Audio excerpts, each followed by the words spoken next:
히브리서 11장을 보시면 한번 찾아보시기 바랍니다. 히브리서 11장은 믿음장인데 32절부터 제가 보겠습니다.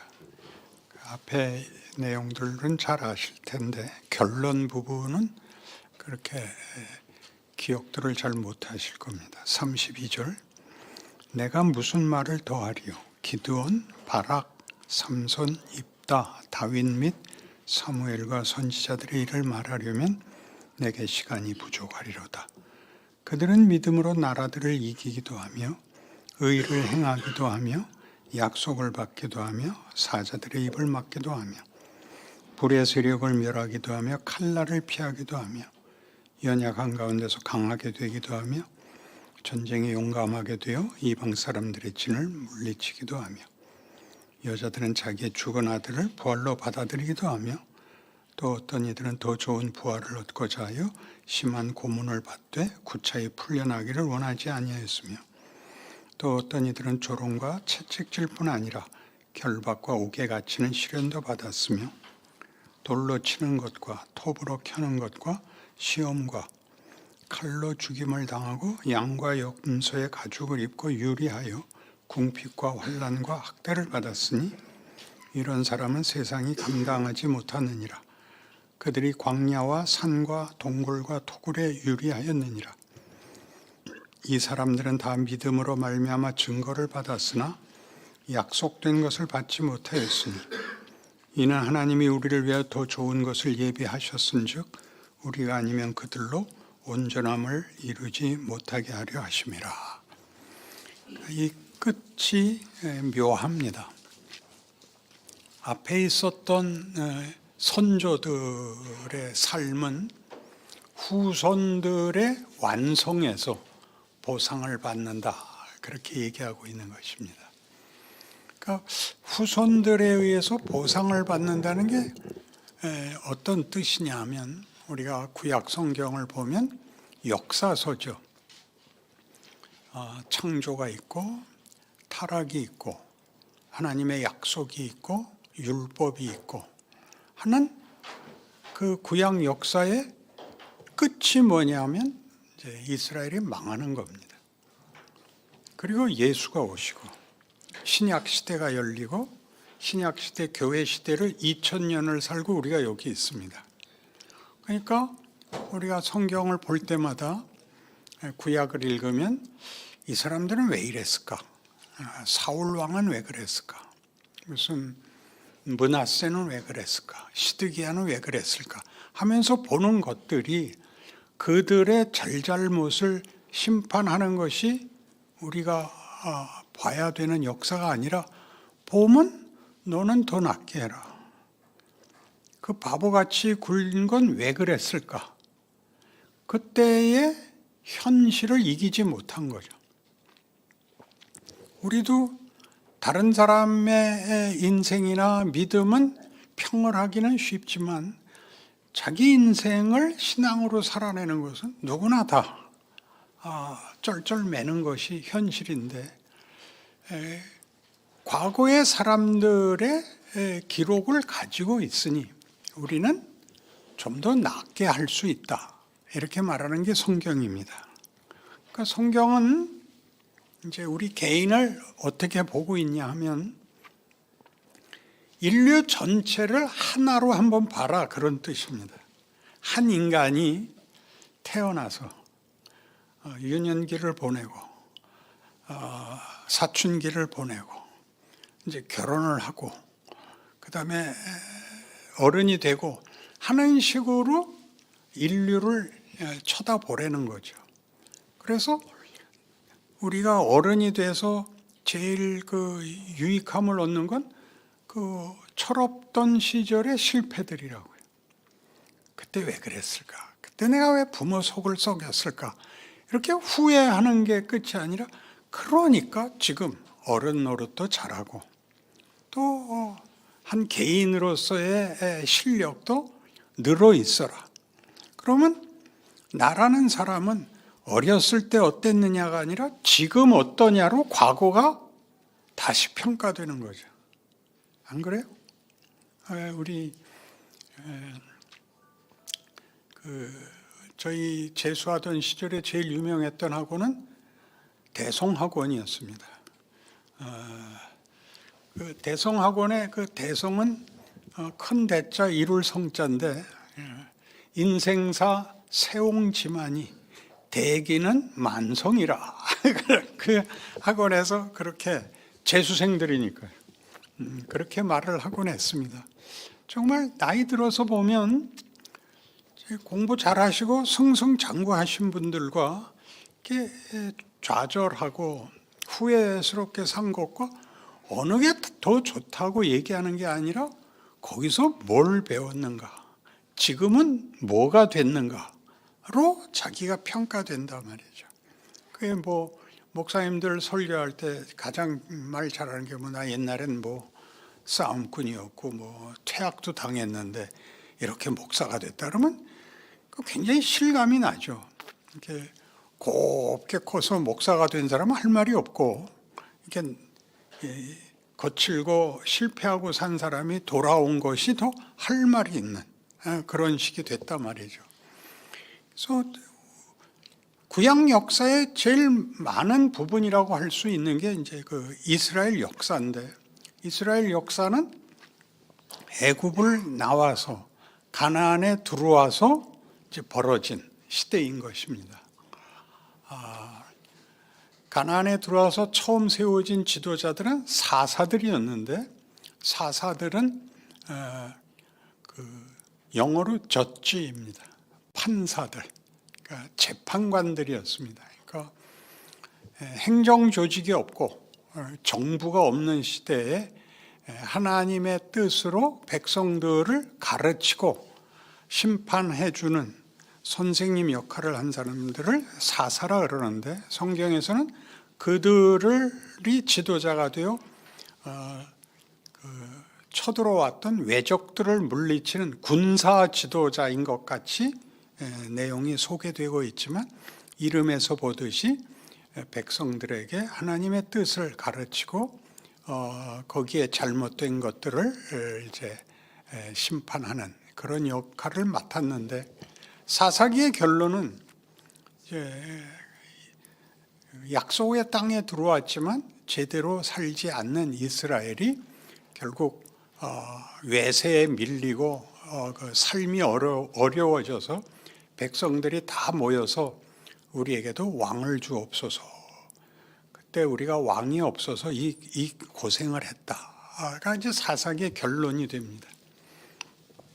왕을 세워달라 그러자 당시에 마지막 사사였던 사무엘이 싫어합니다.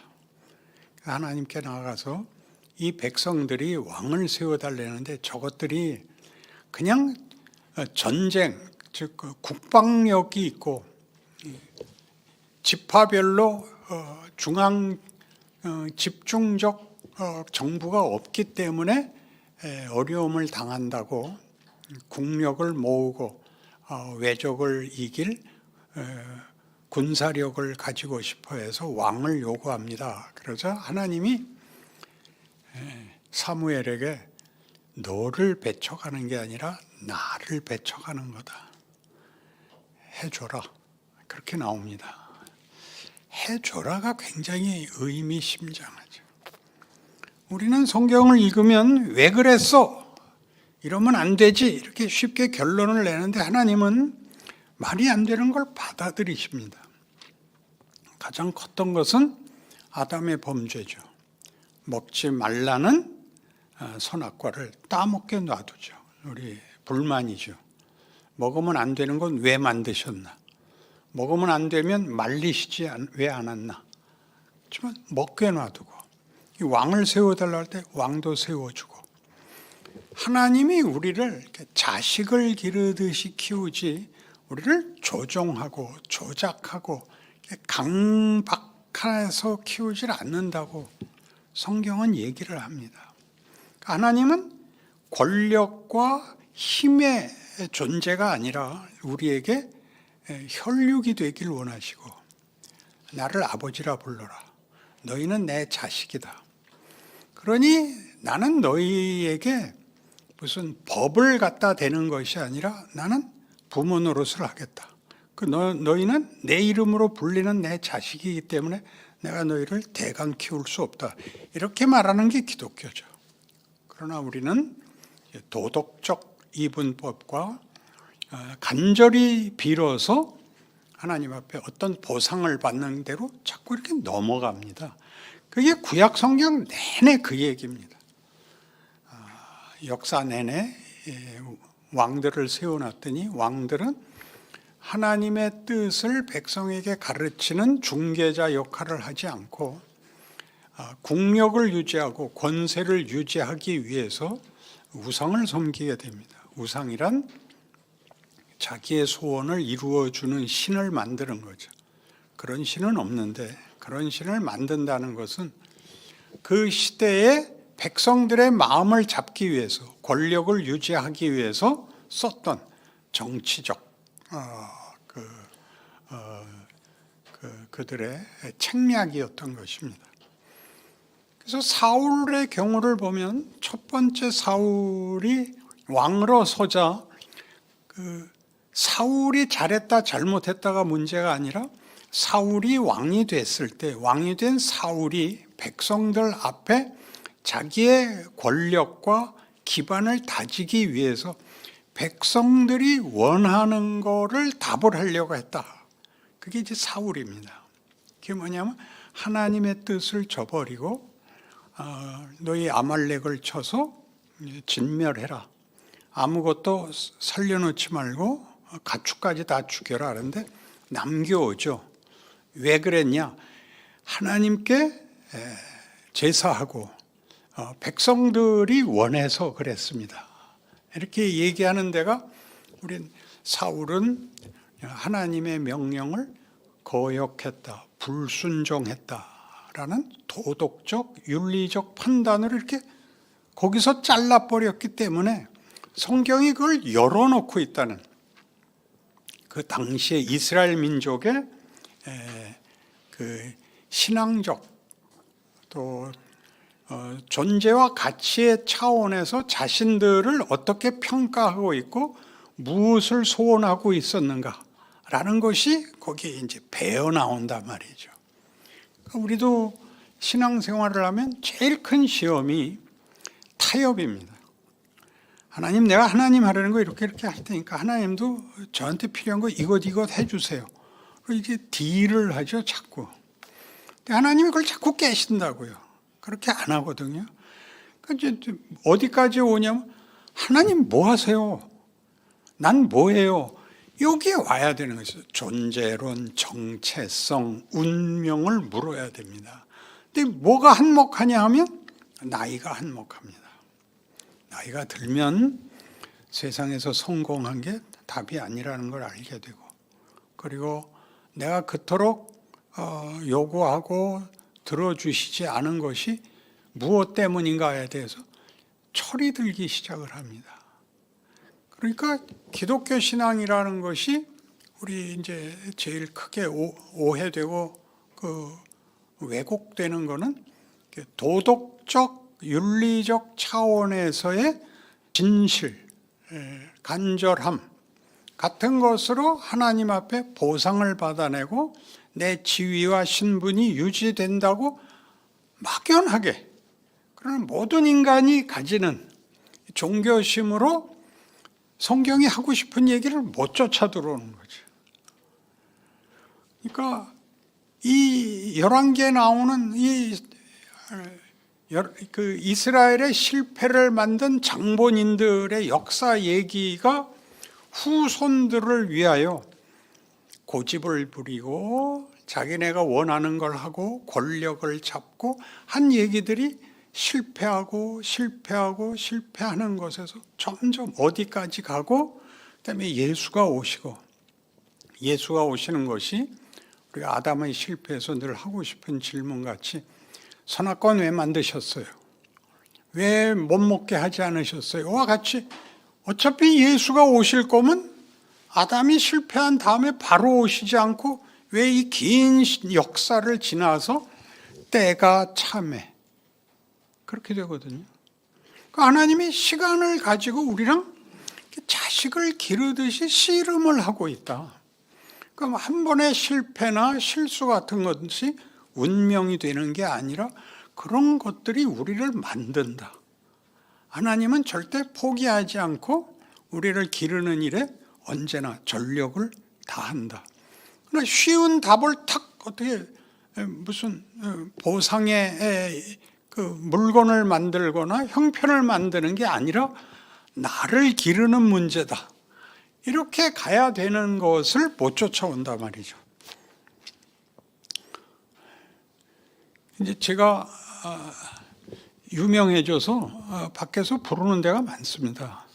가면 이제 교회 가면 분위기가 딱 있어요. 이렇게 교인들이 딱 기대를 하는 게 뭐냐면 유명한 분이 오셔서 내가 잘 믿고 있는 것을 확인해 주십시오. 그런 눈으로 기대를 하고 날 봅니다. 그러니까 열심히 기도하시죠. 여러분 간절히 하시죠. 복받기 원합니다. 그 이상은 하면 안 듣습니다. 기독교는 그런 게 아닙니다. 그러면 딱 눈이 풀어지고 이게 뭐야?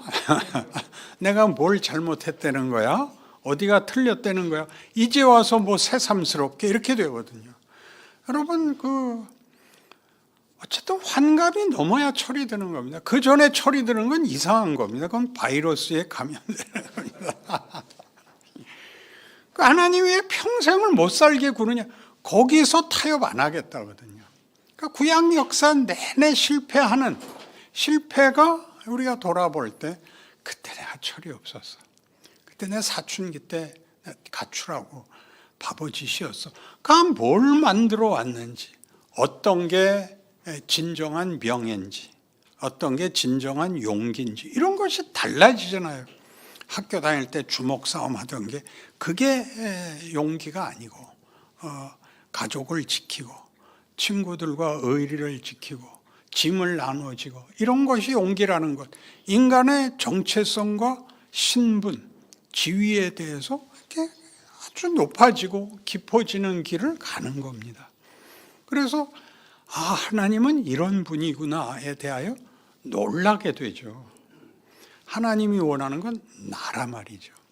나를 어디 써먹으려고 그러지 않고 하나님이 나로 뭘 어떻게 덕을 보자는 데가 없습니다. 우리 부모들이 하는 얘기하지. 야, 너 잘 되라고 하는 거야. 야, 너만 잘 되면 나는 다 괜찮아. 엄마 옷이라도 하나 새로 사 입으세요. 야, 내 걱정 말고 너나 공부 잘해. 이런 얘기들이 성경 내내 있는 거죠. 그러니까 사울 왕, 그러면 아까도 얘기한 것 같이 그 백성들이 원했던 거는 무사안일입니다. 무사안일. 그냥 걱정 없이 살게 해 주십시오. 왕이 우리를 국방력으로 또는 정치로 이렇게 걱정 안 하고 살게 해 주십시오. 거기에 경도된 거죠. 사울 왕은. 그러니까 사울 왕은 나쁜 놈이었다 이렇게 쉽게 얘기할 수 없는 게 그때의 백성들의 요구와 사울 왕의 실력도 전례가 없기 때문에 왕이 어떻게 해야 되는가를 본 게 없기 때문에 본인도 그 이상의 뭐라 그럴까요? 실력의 반응을 보일 수가 없습니다. 그리고 이제 다윗이 옵니다. 다윗은 사울에게 핍박받던 사람입니다. 그리고 신앙적으로 도덕적으로 상당한 수준에 있는 사람입니다. 그래서 하나님께 성전을 짓겠다고까지 소원을 하는데 하나님이 반대하시죠. 다윗에게선 뭘 보이냐면 하나님이 네가 도덕성을 가지고 종교성을 가지면 내 책임이 다 되고 하나님이 거기에 보상할 거라고 생각하는 건 아니야. 이렇게 얘기하는 데가 다윗입니다. 사울에게선 뭘 했다고요? 걱정 없이 살게 해 주십시오를 대변한 것이 사울이었고 다윗은 우리가 정성을 바치면 된다는 종교성에 대해서 하나님이 아니야. 뭐라고 아니라 그랬어요? 야, 니들이 나한테 뭘 해줄 수가 있단 말이냐. 그 자식들이 어머니 뭘 원하세요? 야, 내가 원하는 건 너 잘 되는 거야. 안 그래 봤어요? 여기를 틀리는 거죠. 다윗은 뭐 대단한 사람인 것 같이 하지만 그렇지 않습니다. 마태복음 1장에서 아브라함과 다윗의 자손 예수 그리스도의 계보라 이러고서 이제 족보가 쭉 나오는데, 다윗은 가장 창피하게 다윗은 우리아의 아내에게서 솔로몬을 낳고, 이렇게 영원 무궁토록 여기 적혀 있는 겁니다. 밧세바에게서가 아니고 치사하게 우리아의 아내에게서 이렇게 써 있다고요. 그러니까 이런 게 다 우리한테 봐라. 이 과거와, 그러니까 아까 한 사람이라고 인류를 한 사람이라고 생각해봐라. 그의 유치했던, 무지했던, 망나니였던 세월들이 과거에 있고, 그러니 이제 철이 좀 들어라.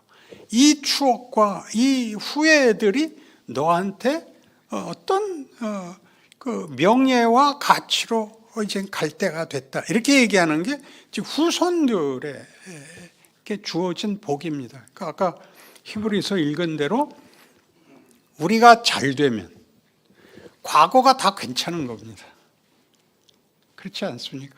그러니까 이 후손들이 이 잘못을 한 것으로 여기 불명예로 적혀 있는 모든 사람들이 우리가 잘 되면 그들도 다 덕분에 라는 소리를 듣게 돼 있다. 그렇게 말하는 셈입니다. 그러니까 다윗은 뭐냐? 다윗은 우리 모두가 가진 그 마음, 신에게는 진실과 간절함을 바치면 보상을 받는다. 그러니까 하나님이 뭐라 그랬다고요? 너희가 나한테 뭘 해줄 수 있단 말이냐? 내가 신인데 내가 해주지. 근데 내가 너희한테 만들고 싶어 하는 걸 너희는 안 하고 자꾸 쉬운 걸 하자 그러잖냐. 딴 걸 가져졌냐. 학교를 가려니까, 공부를 하려니까, 그러니까 내가 뭐든지 시키는 대로 할 테니까 학교만은 안 가게 해주세요. 계속 이 싸움에 성경 내내 기록이 있는데 읽으면서 모르죠. 바보 같은 놈들. 난 안 그렇게 살아.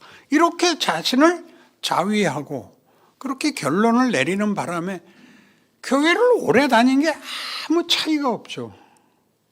신빙으로 온 사람이 제일 열렬하고 오래 됐을수록 옛날에 노개라 그랬습니다.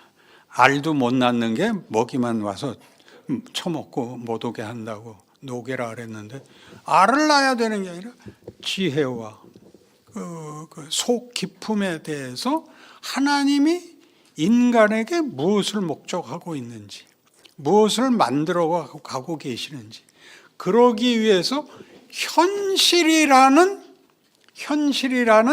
환경과 조건을 배치하고 있다는 것을 받아들이셔야 됩니다. 현실이라는 것은 우리가 기대하는 천국이 아닙니다.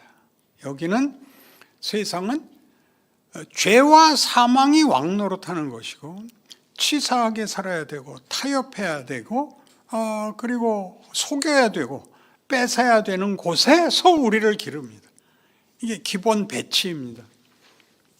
그러니까 배너 얘기 밤낮 하죠. 우리가 배너라는 영화를 진정한 그 결론을 모르고 보면 배너는 복수하는 영화에 불과합니다.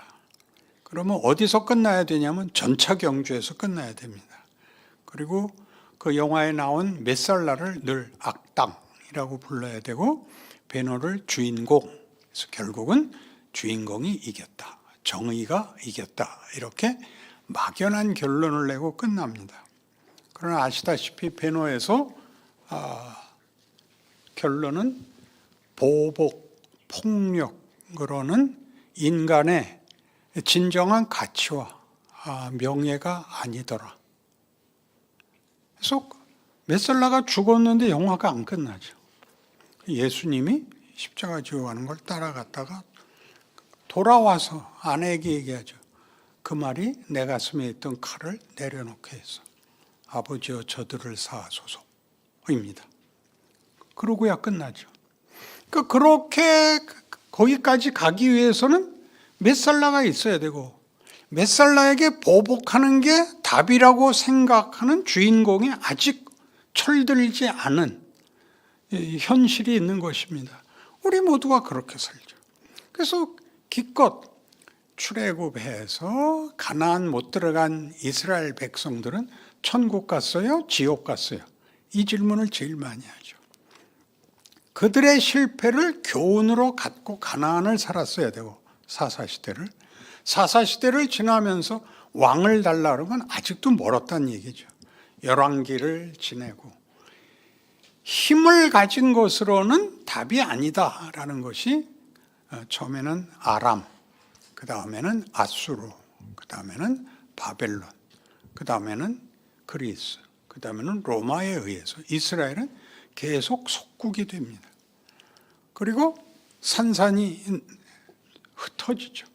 2000년이라는 신약 시대를 이스라엘 백성은 조국을 잃어버린, 온 세계에 흩어진, 우리의 쉽게 얘기해서 벌 받는 민족으로 살았습니다만, 이 말년이 되자 20세기에 오자 그들은 회복이 됐고 자기네 나라에 돌아왔고 그동안 이방이 복을 받았죠. 그래서 예수를 믿게 된 유럽의 교회들과 나라들과 또 그 선교를 받은 우리마저도 유대인들을 욕하는 것으로 자신의 정체성을 확인하는 방법을 그렇게 오랫동안 썼습니다. 유럽에 가시면 큰 성당들이 있고 거기에 조각품들이 이렇게 양각되어서 만든 조각품 중에 그 유대인들을 개와 돼지와 함께 조각해 놓은 것을 어렵지 않게 볼 수 있습니다. 유대인들이 예수를 죽였다는 이유로 그들을 이제 정죄하고 비난하는 것으로 난 믿었어 이렇게 된 거죠. 그러니까 예수를 믿었다 그러면 뭐가 되는가라는 적극적인 정체성은 없고 그러지 못한 자들을 저주함으로써 자기의 신분을 확인하는 게 전부라면 하나님을 모르는 거죠. 하나님의 창조, 하나님이 뭘 만들고 싶으신가? 부활, 무엇도 하나님의 뜻을 막을 수 없다. 너희들의 실패가 너희들의 운명이 되지 않는다. 왜냐하면 내가 너희의 하나님이기 때문이다. 이렇게 말하는 것이 기독교 역사 내내고 일반 역사도 이걸 품고 있습니다. 일반 역사도 보시면 권력의 시대, 고대라는 것은 제국 시대고 그 다음에 가운데 중세가 있었는데 기독교가 권력을 가진 시대가 있었고 그때는 권위라는 이름이 권력이 되고 말았다라는 걸 서구 역사에서 보고 그 다음에 계몽시대가 옵니다. 근대가 오죠. 근대란 인간의 가치를 더 발견한 시대입니다. 그러나 인간의 가치라는 것이 계몽주의라는 이름에서 보듯이 더 많이 배운 것. 그러면 도덕적이고 윤리적이고 지식적으로 되면 인간이 제값을 할 거라고 기대를 했는데 아니더라. 이게 이제 우리 소위 말하는 포스트 모던 현대에 온 것입니다. 그러니까 이런 것이 잘했다 잘못했다로 싸우는 게 아니라 인류 전체가 이게 답이 없구나. 지식, 과학, 이념 가지고 인간이 평화를, 정의를 실현할 수가 없구나에 대해서 세상이 이제 손을 들어버린 것이죠. 이 손을 든 사실이 우리의 현실이라는 이 배경, 환경, 구성 속에 우리가 예수를 믿는 자로 부름을 받아서 그 모든 일반 역사, 기독교 역사 서로 다 하나님이 인류를 뭘 하기 위해서 이렇게 볶으시는가? 어떻게 인간들은 반응을 했고 하나님은 그 모든 거역과 부정에도 불구하고 하나님은 아직껏 성실하게 일하고 계신가? 이렇게 우리를 돌아봐야 되는 것입니다. 그래서 다윗을 지나면 솔로몬이 오는데 솔로몬은 지혜를 구했습니다. 그리고 부귀영화를 누리고 스바의 여왕이 찾아와서 성경 기록에 의하면 여호와께서 당신에게 복을 주셨음을 내가 들었습니다. 그래서 여호와 이름이 나오지만 우리가 솔로몬의 말년을 보다시피 솔로몬은 그 지혜가 우리가 아는 것 같이 하나님과의 관계와 하나님을 아는 지식에서 깊어진 것이라기보다는 정치적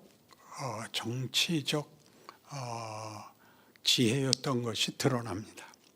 그는 말년에 좋지 않게 변한다기보다 애초부터 정당한 결론에는 갈 만한 실력이 없었다는 게 드러나서 아시다시피 솔로몬 아들이 르호보암인데 솔로몬 때 이미 반역이 시작됩니다. 여로보암이 솔로몬에게 대들었다가 쫓겨서 애굽으로 피신을 가고 그다음에 솔로몬이 죽자 르호보암에게 와서 이렇게는 못합니다 라고 할 때 그 세력이 그를 지원하는 세력이 10지파입니다. 유다 지파를 지지하는 것은 다윗이 소속된 그 유다와 베냐민 반지파, 그러니까 12지파 중에 11지파 반이, 말하자면 10지파 반이 르호보암에게 와서 정치를 잘해줄 것을 요구하고 르호보암이 반대하고 갈라져 나가서 북이스라엘과 남왕국 유다로 갈리죠. 이스라엘이라는 이름마저 북왕국이 더 지파수가 많기 때문에 뺏어 갖고 가는 셈입니다. 그래서 이스라엘은 그때 이미 망한 셈입니다.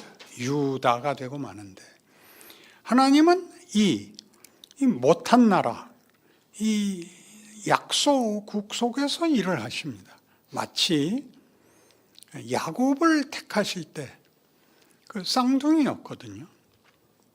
그러나 내가 에서가 아니라 야곱을 택했노라 라고 말씀하시는 것은 야곱은 이제 아시다시피 뭐라 그래야 되나요? 나쁜 놈입니다. 어떻게 해서든지 이제 장자권을 뺏고 자기가 재산을 이어가려고 할 짓 못할 짓 다 한 사람인데 하나님이 그를 택했다는 건 왜 얘를 더 사랑했냐가 아니라 더 못한 것, 더 도망간 것까지 내가 싼다. 내가 창조주로서 내가 목적한 것에서 도망갈 수 있는 것들은 없다. 이렇게 말하는 게 야곱을 부르는 겁니다. 아브라함의 등장이 그랬지 않았습니까? 아브라함의 등장은 창세기에서 창조가 있고 아담의 범죄가 있고 그리하여 쫓겨나고 아담의 후손들이 창세기 5장에서 보는 바와 같이 죽음의 족보로 연결이 되어 모두가 죽을 수밖에 없는 운명인 것을 나중에 바벨탑 사건에까지 끌고 온 11장 그리고 12장 1절부터 느닷없이 아브라함이 불려 나옵니다. 내가 네게 복을 주어져 모든 족속이 너를 인하여 복을 얻을 것이니라입니다. 그러니까 우리가 구원론을 얘기할 때는 예수를 믿어야 된다가 구원론의 우리의 이해고 등식입니다만은 창조주 쪽에서 보자면 창조 세계가 예수를 믿는 사람과 안 믿는 사람을 이렇게 나뉘어서 여기는 하나님이 있고 여기는 하나님이 없는 건 있을 수가 없습니다. 하나님은 모든 존재의 하나님이십니다는 창조자로서의 책임과 권리와 성의를 갖고 있습니다. 그래서 우리가 에서가 부름을 받고 야곱이 부름을 받고 에서는 외면을 당했다라는 말을 너는 벌 받고 너는 상 받는다 이런 간단한 내용이 아니라 하나님이 어디까지 우리를 붙잡고 씨름을 하시겠다는 건가 이렇게 아브라함의 하나님, 이삭의 하나님, 야곱의 하나님인데 아브라함은 족보도 없는 데서 약속의 대표가 되고 이삭은 낳을 수 없는 애를 주심으로 약속을 자자손손으로 인류 역사 끝까지 있겠다. 그게 이삭이죠. 그래서 이삭은 죽어도 사는 거죠. 그것은 우리가 인간들의 노력과 성의에 의해서 그 약속과 그 후손들이 연장되는 게 아니라 하나님이 이 약속을 절대 포기하지 않고 우리가 죽을지라도 죽음이 그 약속을 중단시킬 수 없다라고 하는데 이삭이 있고 야곱이 있죠. 야곱은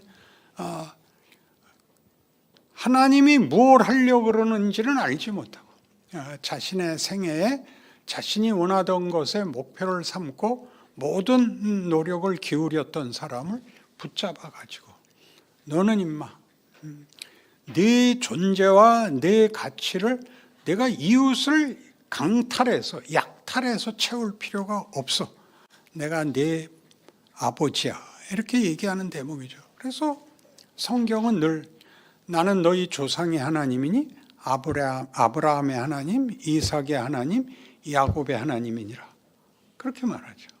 그다음에 하나 더 와서 역사가 이제 더 진전됐으니까 나는 너희를 애굽에서 구원해낸 너희의 하나님이니라. 하나씩 더 나오죠. 지금 뭐예요? 그 아들을 세상에 보내신 우리 하나님이니라. 이렇게 오죠. 그 이제 교회가 있고 우리가 여기까지 와서 이 긴 역사 속에서 하나님이 뭘 만들었는지 열왕기에서 보자면 열왕기에서는 후대의 왕들이 솔로몬을 가장 부러워하죠. 솔로몬이 그 목적이 되죠. 부귀영화. 부귀영화를 위해서 그들이 할 수 있었던 방법은 우상입니다. 그 우상도 어떤 우상들을 섬겼냐면 아람의 우상, 아수르의 우상 이런 것들을 들여옵니다. 왜냐하면 그들이 제국이 됐으니까. 그러니까 힘을 얻기 위해서 그들이 섬기는 신들을 들여옵니다. 우상들인데 이제 뭐 대표적인 게 바알과 아세라입니다. 이런 신들을 들여온 것을 이제 하나님이 막 진노하시죠. 그것들은 아무것도 할 수 없다. 그것들은 생각도 할 수 없고 목적도 가질 수 없고 능력도 가질 수 없다. 근데 너희는 거기다가 너희를 팔아먹었단 말이냐. 그 꾸중을 뭐 여러분 이사야나 예레미야나 보시면 계속 그 꾸중이 소선지서들 내내. 그래서 이스라엘은 멸망해야 되는 겁니다. 이스라엘의 멸망은 물론 벌을 받는 것이지만 더 중요하게 너희가 추구하는 것은 그 끝이 이것밖에 없단 말이다. 그것은 아무짝에도 쓸모없는, 그것은 죽어버리는 것과 똑같은 소원이란다. 까지 이스라엘의 멸망입니다. 그래서 아수르에게 북왕국이 망하고 남왕국은 바벨론에 망해서 잡혀 들어가죠. 잡혀 들어가서 이 역사를 이어갑니다.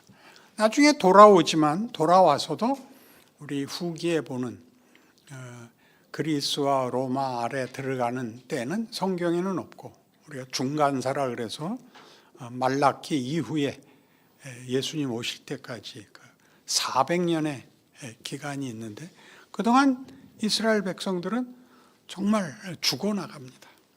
선지자도 안 일어나고 하나님이 어떤 응답도 안 하시고 어쩔 줄을 모르고 하는 시간들을 가지게 됩니다. 그 모든 것까지 그러니까 하나님이 일을 하시는데 구약 2000년, 신약 2000년, 인류 역사도 우리가 기록에 남아 있는 건 아무리 길게 잡아도 5000년밖에 안 된답니다. 그러니 그 역사 속에서 하나님이 뭘 하시는가? 인류 역사를 보면 역사가들이 다 역사는 의식이 없어. 역사는 정신이 없어. 그게 뭐냐면 역사가 이렇게 진전하지 않더라는 거죠. 인간들이 진보하지 않더라는 거죠. 과거에서 아무 유익을 얻지 않고 과거로부터 어떤 교훈을 받지 않더라. 그게 역사가들이 하는 얘기 아닙니까? 우리 성경을 펴놓고 읽으면 난 이러지 않아. 이러면 안 되겠어라는 윤리와 도덕적 판단은 가져도 이게 무슨 얘기인지 여러분이 교회 나온 지 30년이고 40년이면 그동안 말하자면 교회에 나오면 무엇을 만나고 가는지, 진리를 만나고 간다는 게 무슨 말인지, 하나님의 의지와 성의와 그걸 만들어내는 세상에 나가서 보는 현실이라는 것이 보이는 사망과 폭력이 왕노릇하는 질서에 있지만 그들이 운명일 수 없다는 걸 만나는 이런 것들이 섞여서 우리 신앙인들을 진정한 하나님의 자녀로 만들어가는 것입니다. 그래서 울고불고 빨리 문제가 해결되기를 바라는 그런 것들이 하나의 기적같이 여러분을 하나님을 더 아는 대로 이렇게 들어오게 할지언정 그것이 궁극적인 답은 될 수 없고 고난 속에 있을지라도 그것이 여러분을 인간이 뭔가 이런 어려움 속에서 진정한 오늘 죽어도 여한이 없다. 뭐 우리 동양 사상엔 그런 거 있죠. 아침에 도를 깨달으면 저녁에 죽어도 좋다. 그런 정도하고는 다른 죽어도 좋은 것이 아니라 죽어도 죽을 수 없는 부활이 있고 궁극적인 목적을 하나님이 이루시기 전에는 놔주지 않는다라는 하나님의 의지와 성의에 대하여 여러분들의 존재와 생애를 새삼스럽게 보는 그런 구약의 역사이길 바라고 또 여러분들의 현실에 대한 이해이기를 바랍니다. 기도합시다. 하나님 아버지, 우리가 살아있고 성경을 보며 기도하며 하나님을 아버지라 부릅니다. 그게 얼마나 굉장한 건지, 그리고 얼마나 각오해야 되는 건지, 우리가 쉽게 내리는 결론으로는 하나님이 만족하시지 않는다는 말이 어떻게 현실인지 우리로 생각하게 하옵소서. 우리로 주 앞에 우리 자신에 대하여, 운명에 대하여, 하나님의 약속에 대하여 새삼스럽게 하옵소서. 그리하여 우리의 날들이 헛되게 지나지 않게 하시고 하나님의 위대하심이 그의 자녀라는 이름으로 우리에게 기적이 되게 하여 주시옵소서. 예수님 이름으로 기도합니다. 아멘.